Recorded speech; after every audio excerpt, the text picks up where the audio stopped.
Finished. Oh, Marco, that's nice. There you are. Thank you. Do you paint portraits? Yes, of people that interest me. Will you paint mine? Yes, I'd like to. Good. You'll be at my house in an hour's time. Via Crespi-Baldi. What's your name? Vespucci. Captain Vespucci. Oh.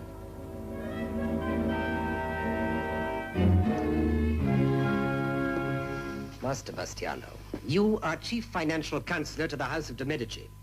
And you also claim to be my friend. Ah, but I am your friend, Captain. I assure you. Then why can't you make de Medici understand what I'm proposing? A trading company of Western adventurers. His Excellency says he's quite content to trade with the East, as we've always done. Yes, but that way you'll always be dependent on the goodwill of Venice. Venice has served us very well in the past. Besides, I'm afraid de Medici regards these Western voyages as mere speculation. Speculation. Didn't he read my report? You said you gave it to him yourself. I can prove what I claim. There is a new world. If only the old world will wake up to it. I'm sorry, Captain, but there's nothing more that I can do. Very well. I shall take my proposals direct to the Governing Council. Ah, that will avail you nothing.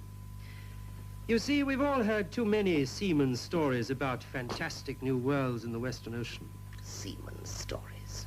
You're a fool, Bastiano. And so is de Medici, and so is the whole Governing Council. All right? I shall go for backing to some other government. Good day to you.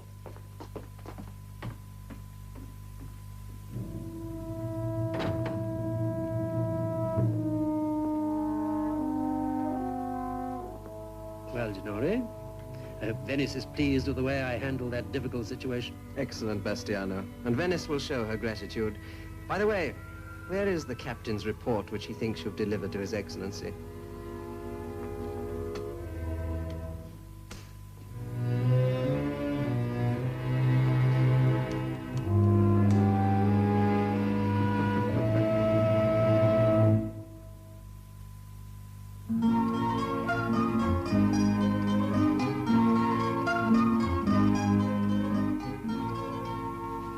The stories I've heard are true. There really is a whole new world across the seas. Marco, drop that for a moment. I want to show you something. For centuries, our trade routes to the only other world we've ever known, the Indies, went from Venice this way to the east. Venice grew fat on this. In fact, we still pay tolls and taxes to her. Then Columbus sailed to the west, and I followed.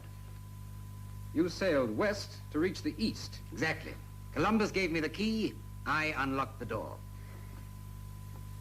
Now here's the world we know. Florence, Venice, France, Spain, Portugal. Here's water, vast oceans of water. And here, a new continent, a new world. How long a voyage is it? Less than 60 days fair sailing from any Atlantic port in Europe. When news of this gets known, you'll become the most famous man in Florence, Captain. Oh, no, I won't. I've already been here 6 weeks, grounded like an old galleon in the mud of Florentine stupidity. Marco, what's happened to my city? Used to be the first to welcome new ideas. Oh, that was before it came under the rule of the Medici. Captain, you must go to the council. I know they'll listen to you. Will they? I've tried. They won't even give me a hearing. Well, I think I know a man who will help you. Who's that? Master Niccolo Machiavelli. Yes, I've heard of him. And not altogether favorably either. Oh, Master Machiavelli is a complicated soul, but there's one thing he cares about passionately. The glory of Florence. I have an idea that I can find him.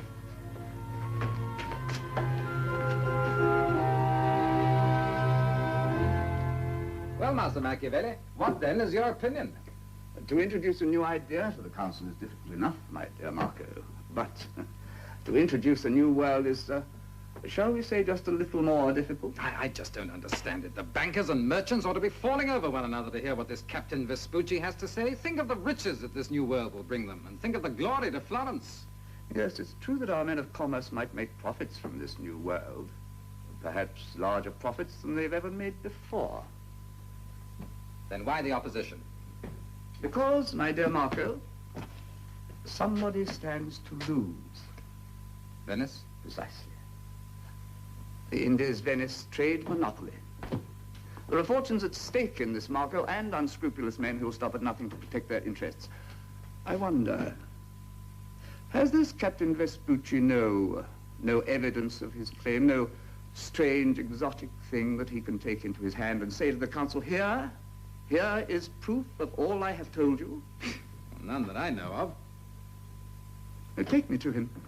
We must ask him. If he can once excite the dull imagination of this council, their dreams of wealth and glory might well do the rest. Take me to him.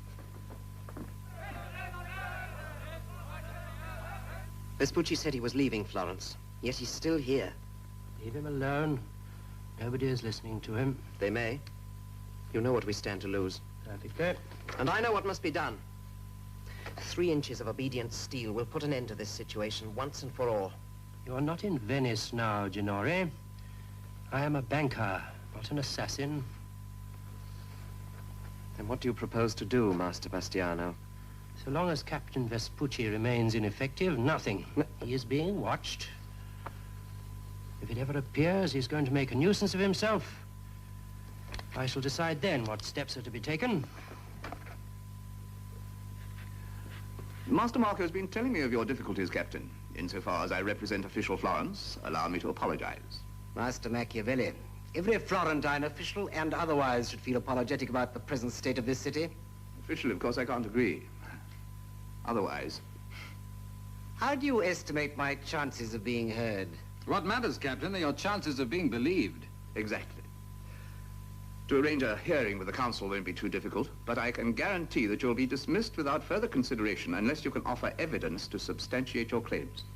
If you mean gold and silver and precious stones, I'm afraid they aren't lying around waiting to be picked up like so many seashells. Yes, well, that's a point we needn't labor, of course. The councillors are imaginative enough when it comes to visions of easy wealth. I will not misrepresent the truth. I'm not asking you to. Gentlemen, your discussion is useless unless Captain Vespucci has some evidence.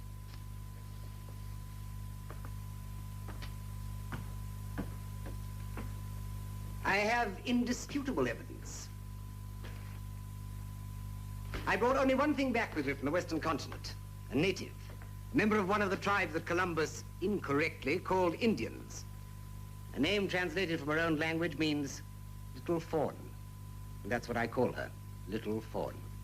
Captain, this is fascinating. Why is it that you've never spoken of her before? Because I will not allow her to become just an object of curiosity. A specimen to be studied like some strange plant or animal. She was entrusted to my care by her parents, and I'm responsible for her until I return her safely to them. She's become almost like a daughter to me. And I won't let her become a pawn in any political chess game. If you want to convince the council, I should say that you had no choice. No, I won't embarrass and frighten the child by making her a public spectacle. Captain Vespucci, you must have brought Little Fawn with you so that she might see our civilization and benefit from it. Yes, I did. Well, then what good will it do her to keep her hidden away? Let her see and be seen. No harm will come to her. Let her be the living proof of your achievements.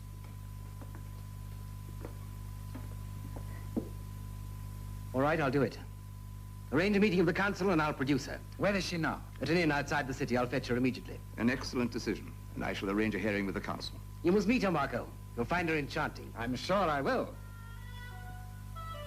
To Little Fawn.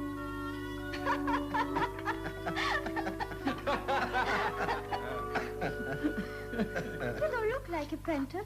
Oh, then how should a painter look? Well,